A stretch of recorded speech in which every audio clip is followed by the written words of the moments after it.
Well, remember this during the hearings looking for communists in America. Let us not assassinate this lad further, Senator. You've done enough. Have you no sense of decency, sir? At long last, have you left no sense of decency? Well, now the IRS is doing something to a conservative group in Hollywood that has some here asking, does the tax man have no sense of decency? IRS now becoming the enforcement arm of a new Hollywood blacklist.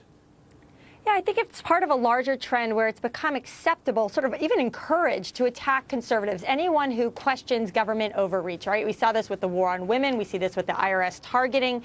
We've seen this recently with Dinesh D'Souza was just under attack. I think that it's so, unfortunate because we are a big country of different values and perspectives. And the idea that the government would be in there pitting Americans against one another through the IRS is something really horrible. And Rick, this is targeting by the IRS, and that is unacceptable. Well, you don't know that it's targeting because they're a new organization filing for the first time for their 501c3. They're supposed to be investigated. Rick, we saw the IRS Inspector General go through all this, and he said there was targeting. 100% of the Tea Party groups were targeted. We're talking about this one group, which I want to keep talking about. How many liberal groups have been targeted by the IRS in Hollywood? Actually, about 25%. In Hollywood? Oh, in Hollywood? Very few liberal groups in Hollywood are 501c3s, which is what I want to get to.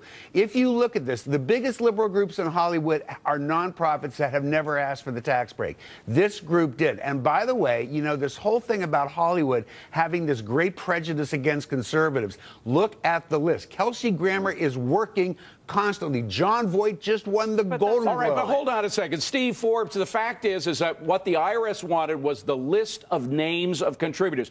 A lot of people I know in Hollywood who are conservatives, not a lot, but a few, who don't want their names out there, who do think they'd be blacklisted if their names were out there. Yeah, and we saw it in the McCarthy era that even if you brought people to the theater, they went after you and you got blackballed.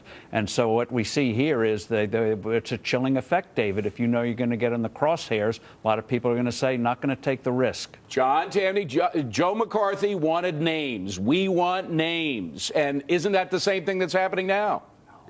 I think so, and I would just point out I'd be just as mad if the IRS were targeting liberal groups. And to think that we can reform this or fix this is the triumph of hope over experience. The IRS is a politicized institution, and the only fix is to abolish it in favor of consumption tax. Okay, but EMAC, the fact is, this is what the Inspector General Russell George said. Our audit did not find any evidence that the IRS used the progressives identifier as selection criteria, but 100% of the time, they targeted Tea Party patriots in 9/12. Yeah, that's absolutely right. So there is targeting. That's why we need a special prosecutor. Listen, if Janet Reno could appoint a special prosecutor to look into Whitewater, or a special prosecutor could be named to, investigate Carter's chief of staff for alleged drug use, this is calling into the question the entire credibility of the U.S. tax system. That's dangerous. Quick.